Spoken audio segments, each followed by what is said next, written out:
कलिंग देश के राजा अंगध्वज बहुत ही न्यायप्रिय तथा कुशल प्रशासक थे।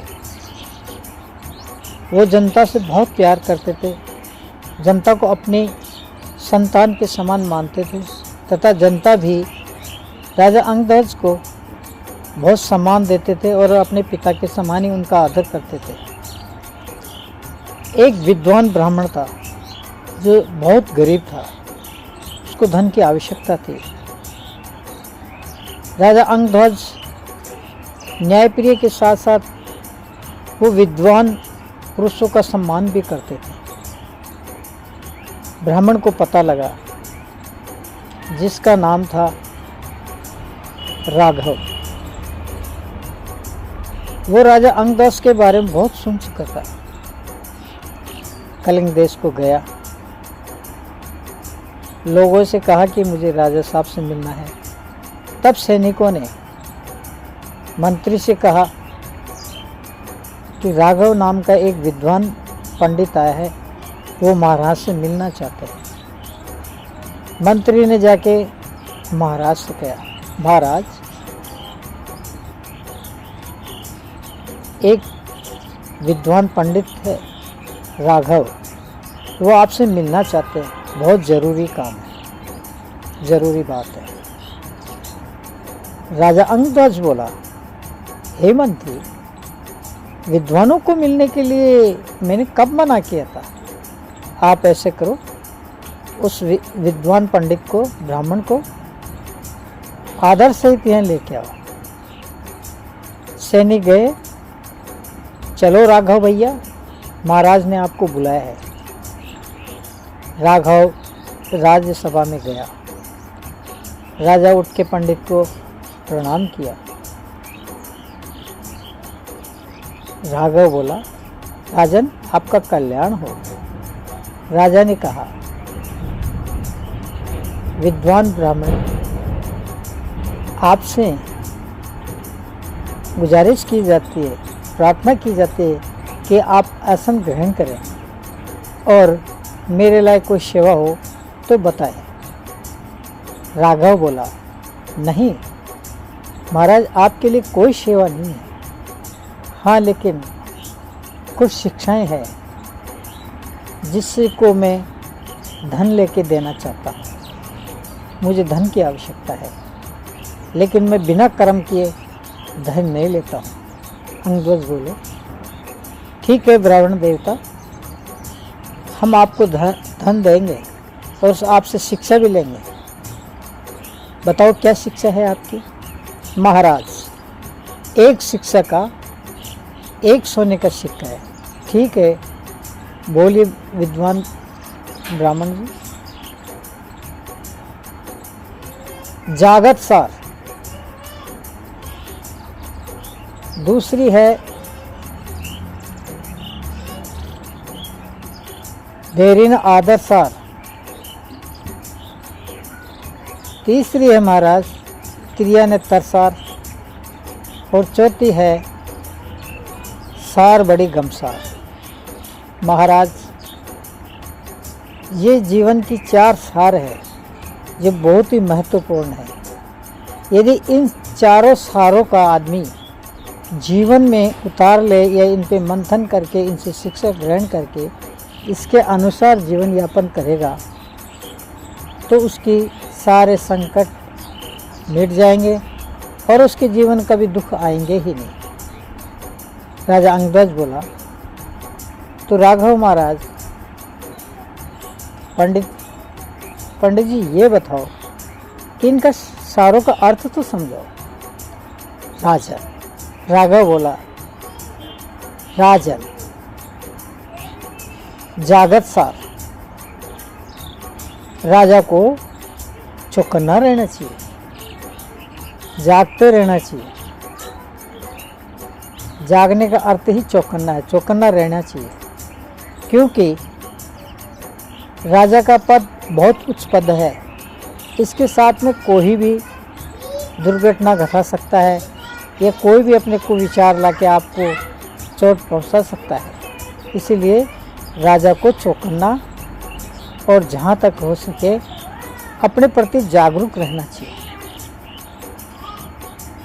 दूसरा है बैरी को आदर सार।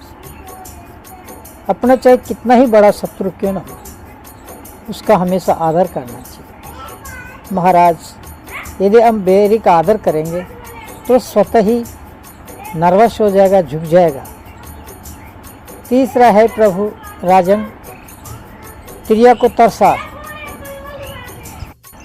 राजन, तीसरी शिक्षा है क्रिया को तरसा, अर्थात क्रिया यानी औरत, स्त्री, इसको अपना भेद कभी नहीं देना चाहिए, क्योंकि इसके संयम नहीं है। इसको भेद देंगे तो ये कुछ भी नुकसान पहुंचा सकते हैं जीवन में। इसलिए क्रिया को कभी भेद नहीं देना चाहिए। और राजन, चौथी है सार। सार बड़ी गमसार। हमेशा संयम से काम लेना चाहिए, जल्दबाजी में कोई काम नहीं करना चाहिए। यदि संयम रखोगे तो सोच पाओगे, कोई दुविधा है या कोई संकट है उसका सुझाव निकाल सकते हो या उसका निराकरण का कोई उपाय हो सकता है। इसलिए हे महाराज, हे राजन, ये जीवन की 4 सार है। यदि आपने इन चारों सारों को जीवन में उतार लिया और इनके अनुसार आपने जीवन बना लिया तो आपका कल्याण ही कल्याण होगा। ब्राह्मण देवता विद्वान ब्राह्मण राघव महाराज से 4 सोने के सिक्के लेकर अपने घर चला गया। राजा ने सोचा कि विद्वान पुरुष ये 4 सार देखेगी तो इसमें कोई कारण होगा। राजा रात को भेष बदल के और घूमने लगा।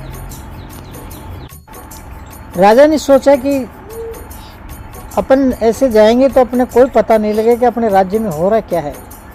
इसलिए राजा रात को भेष बदल के गया, एक साधारण आदमी के रूप में। घूमते घूमते एक घर में रोने की आवाज़ आई। वो औरत रोती जा रही थी कि हे भगवान, और ये गीत गा रही थी, ये कहती जा रही थी, हे भगवान, मेरा राजा बहुत उदार है। हे भगवान, उसकी जगह मेरे प्राण ले लो, लेकिन हमारे राजा की रक्षा करो। राजा ने सोचा आखिर में ये कौन रो रही है।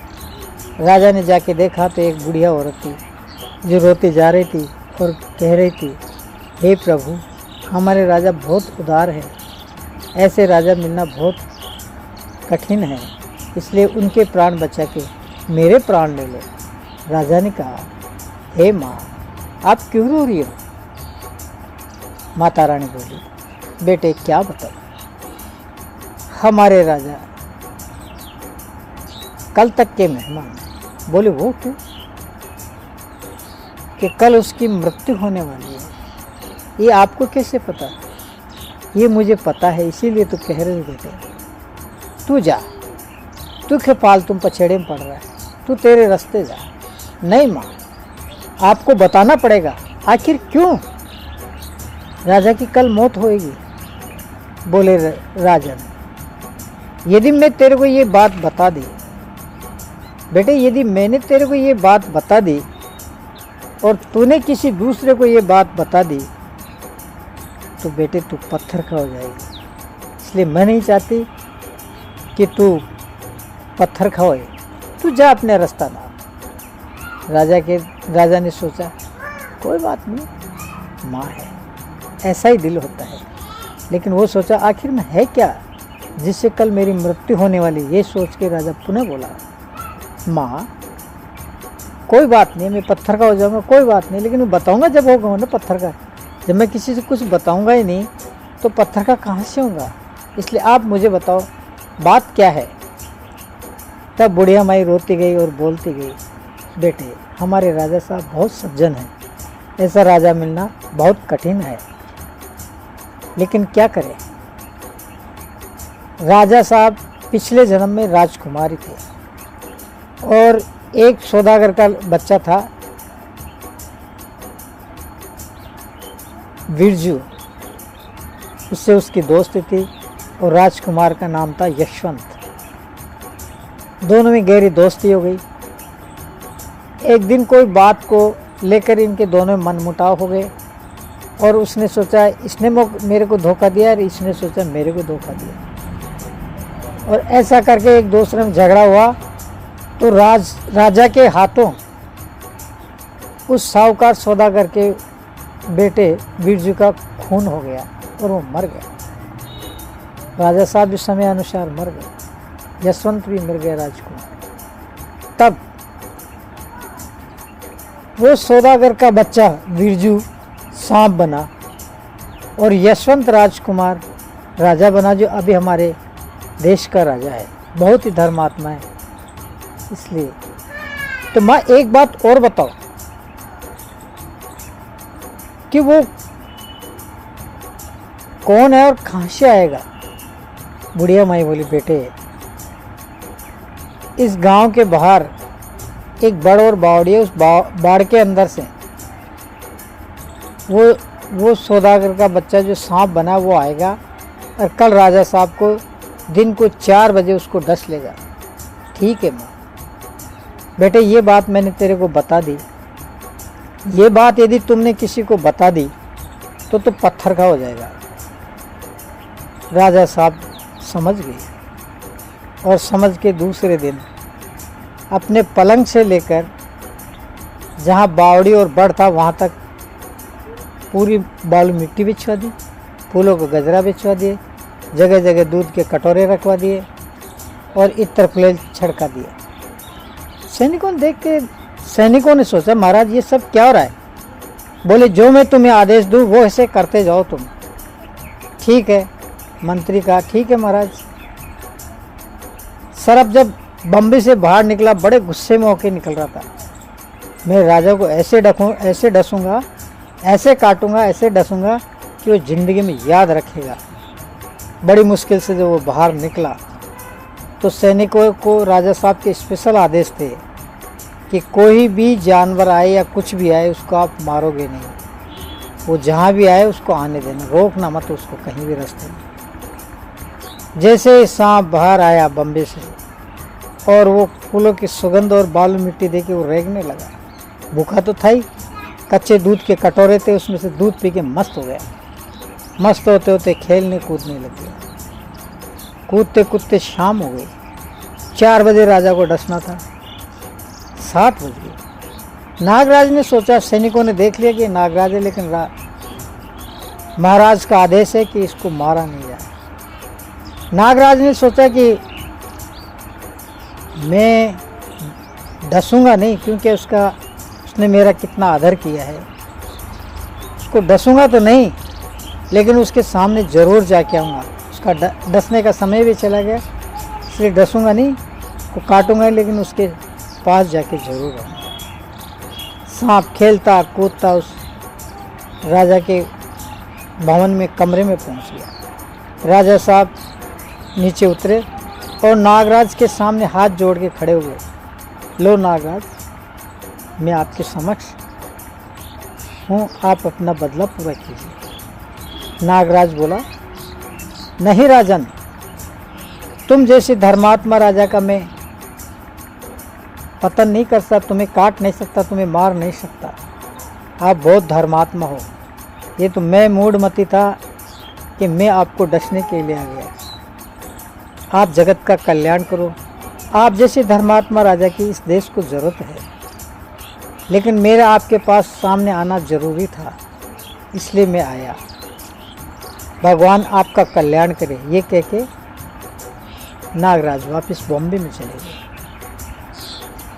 समझ जनता देख के अच्छी तो गई, लेकिन राजा से कोई सवाल नहीं करेगी, क्योंकि सब जानते थे कि राजा साहब जो कुछ करे है अच्छा करे है। लेकिन रानी के दिमाग त्रिया तरसा। तीसरी सार महाराज को याद आई कि त्रिया ने तरसा, मेरी नादर साय का आदर करे तो राजा को जीवन मिला। रानी हट लग गई। आखिर हुआ क्यों? राजा साहब को कैसे पता लगा कि सांप उस बम्बई से आएगा और उनको काटेगा? आखिर ऐसा क्यों? तब रानी हट पड़ गई। राजा, आप मुझे ये बताइए कि वो आपको क्या पता था कि वो नागराज वहाँ से आके आपको डसेगा और आपको छोड़ा क्यों? तब राजा अंगध्वज बोला, जाने दो रानी, कोई बात नहीं, ऐसा ही होता है कभी कभी। रानी जिद पड़ गई, नहीं मुझे तो बताओ। रानी साहिबा मैं आपको बताऊंगी तो आप